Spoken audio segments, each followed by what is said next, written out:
ఆశా వర్కర్లను కేంద్ర ప్రభుత్వం పర్మనెంట్ చేయాలని, కనీస వేతనం 26,000 రూపాయలు ఇవ్వాలని, లేబర్ కోడ్స్ రద్దు కోసం మే 20వ తేదీన జరిగే దేశవ్యాప్త సార్వత్రిక సమ్మెలో ఆశా వర్కర్లందరూ పాల్గొంటున్నట్లు ఏపీ ఆశా వర్కర్స్ యూనియన్ రాష్ట్ర ప్రధాన కార్యదర్శి కె ధనలక్ష్మి తెలియజేశారు. గురువారం గుంటూరు సిఐటియు కార్యాలయంలో AP ASHA workers union Guntur జిల్లా కమిటీ విస్తృత సమావేశంలో ధనలక్ష్మి పాల్గొని మాట్లాడారు. ఆశా వర్కర్లు గర్భిణీ స్త్రీల పూర్తి డేటా సేకరించి వారి వైద్యానికి సంబంధించిన అన్ని రకాల పరీక్షలు చేయిస్తూ ప్రభుత్వానికి సమాచారం అందజేస్తున్నారని, అలాగే ఆశా వర్కర్లతో వివిధ రకాలైన పనులు చేయించుకుంటున్నారని అన్నారు.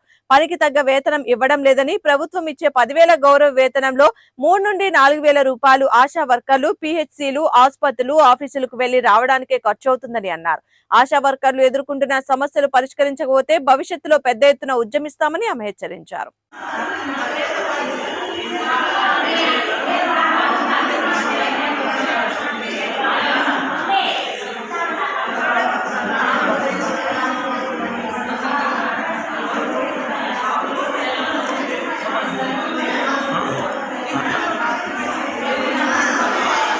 కేంద్రంలోని బీజేపీ ప్రభుత్వం కార్మిక ఉద్యోగ వ్యతిరేక విధానాలను నిరసిస్తూ మే 20వ తేదీన దేశవ్యాప్తంగా సమ్మె జరుగుతూ ఉంది.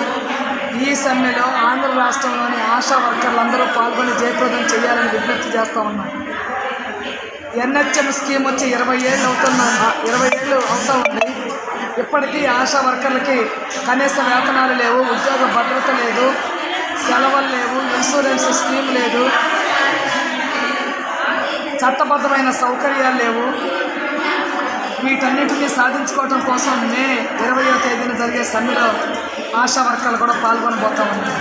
ఈరోజు ఆంధ్ర రాష్ట్రంలో 10,000 రూపాయల వేతనం చెల్లిస్తూ ఉన్నారు. కానీ 10,000 రకాల పనులు ఇప్పటికీ ఆశా వర్కర్లతో చేస్తున్నారు. ప్రభుత్వం ఇస్తున్నటువంటి వేతనానికి, చేస్తున్న పనికి, పెరుగుతున్న ధరలకి సంబంధం లేకుండా ఉంది. ఆశా వర్కర్లతో 24 గంటలు ఈరోజు ప్రభుత్వం చాకరీ చేపిస్తూ ఉంది. ఇతర ఏ స్కీమ్ వర్కర్లతో కూడా ఆశా వర్కర్ని పోల్చకూడదు. ఆశా వర్కర్లు 24 గంటలు ప్రజలకి సేవలు అందిస్తూ ఉన్నారు. కోవిడ్ కాలంలో ప్రాణానికి తెగించి కుటుంబాన్ని, భర్తని, బిడ్డల్ని అందరినీ వదిలేసి కూడా కోవిడ్ కాలంలో ప్రజలకు సేవలు అందించారు. ప్రపంచ ఆరోగ్య సంస్థ ఆశా వర్కర్ల యొక్క సేవల్ని కొనియాడేటటువంటి పని చేసింది. కానీ కేంద్రంలో ఉన్నటువంటి మోడీ ఆశా వర్కర్లు ఎవరైనా చనిపోతే 50 లక్షల రూపాయలు ఇన్సూరెన్స్ ఇస్తామని చెప్పి కూడా ఆ రకంగా అందరికీ ఇవ్వనటువంటి పరిస్థితి ఉంది. కోవిడ్ వచ్చి చనిపోతేనే ఇస్తామనేటటువంటి పద్ధతిలో మెలకబెట్టారు. ఈ రాష్ట్రంలో దాదాపు 35 మంది ఆశా వర్కర్లు కోవిడ్తో చనిపోతే వాళ్ళ కుటుంబంలో మరొకరికి ఆశా వర్కర్లు ఉద్యోగం ఇచ్చే పని కానీ, వాళ్ళకి ఇన్సూరెన్స్ స్కీమ్ అమలు చేసే పని కానీ ప్రభుత్వం చేయలేదు. ఆఖరికి కోవిడ్ టైంలో 1000 రూపాయలు అదనంగా ఇవ్వాలని కేంద్ర ప్రభుత్వం విడుదల చేసిన డబ్బులు కూడా రాష్ట్ర ప్రభుత్వం ఆ రోజు ఇవ్వనటువంటి పరిస్థితి ఉంది. ఏం చెప్పినా 10,000 రూపాయలు అని చెప్తా ఉన్నారు. ఈ 10,000 రూపాయల్లో నెలలో 4 నుంచి 3,000 రూపాయలు తిరగడానికే ఖర్చులు అయిపోతుంది. పిఎస్సికి 3-4 సార్లు వెళ్తూ ఉన్నారు. గర్భవతుల్ని ఆసుపత్రులు డెలివరీకి తీసుకెళ్తూ ఉన్నారు. డెలివరీ అయ్యే వరకు ఉంటున్నారు.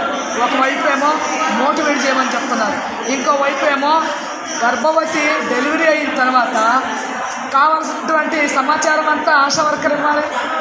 ఆమె డెలివరీ అయినమే క్షేమం ఉందా లేదా, మొదలుంది, మునుపాలు పట్టించారా లేదా, ఉమ్మనీరు ఏమన్నా తాగిందా, వాళ్ళిద్దరు ఆరోగ్యం ఎట్టుంది, ఇదంతా కూడా ఆశా వర్కర్ సమాచారం ఇవ్వాలి.